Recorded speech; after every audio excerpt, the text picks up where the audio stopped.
രാത്രിയായി കഴിഞ്ഞ് കഴിഞ്ഞാൽ നമ്മുടെ അക്വേറിയത്തിൻ്റെ അവസ്ഥ ഇതാണ്.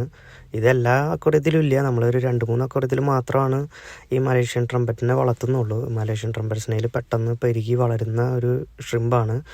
പക്ഷേ പകൽ അതിനധികം കാണാൻ പറ്റില്ല, കാരണം അത് മണ്ണിൻ്റെ അടിയിലോ അല്ലെങ്കിൽ ഗ്രാവലിൻ്റെ അടിയിലായിട്ട് ഒളിച്ചിരിക്കും. രാത്രിയാണ് അവരെല്ലാവരും പുറത്തിറങ്ങുന്നത്. നമ്മളതിനെ സെയിൽ ചെയ്യുന്നതുകൊണ്ടാണ് നമ്മളിങ്ങനെ വളർത്തിയെടുക്കുന്നത്.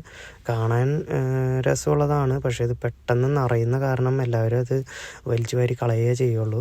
പക്ഷേ നമ്മൾ സെല്ല് ചെയ്യുന്ന കാരണം ഒരു 3-4 ടാങ്കുകളിൽ മാത്രമായിട്ട് ഇതിനെ വളർത്തുന്നുണ്ട്. പക്ഷേ രാത്രിയാകുമ്പോൾ ഇവറ്റങ്ങൾ എല്ലാം പുറത്തിറങ്ങും ഫീഡ് അടിക്കാൻ വേണ്ടിയിട്ട്. അങ്ങനെ ഇരിക്കുമ്പോൾ നമ്മുടെ രാവിലെ കാണുന്ന അക്വേറിയത്തിൻ്റെ ഒരു ലുക്കല്ല രാത്രി. മുഴുവൻ എണ്ണം കൂടി പുറത്തിറങ്ങി കഴിയുമ്പോൾ നമ്മുടെ അക്വേറിയത്തിൽ ആകെപ്പാടെ ഒരു പേടിപ്പെടുത്തുന്ന രൂപത്തിലായിട്ടാണ് ഇത് ഇരിക്കുക. അത്രമാത്രം എണ്ണം പുറത്തേക്ക് ഇറങ്ങി വരും. പക്ഷേ രാവിലെ നമ്മൾ നോക്കുമ്പോൾ വളരെ കുറച്ചെണ്ണത്തിന് മാത്രമേ നമ്മൾ കാണുള്ളൂ. എല്ലാവരും പോയി എവിടെയെങ്കിലുമൊക്കെ ഒളിച്ച് ഇരിക്കുകയായിരിക്കും. അപ്പോൾ ഇവ നമ്മൾ സെയിൽ ചെയ്യുന്നതുകൊണ്ടാണ് കൂടുതലും നമ്മൾ വളർത്തിയെടുക്കുന്നത്.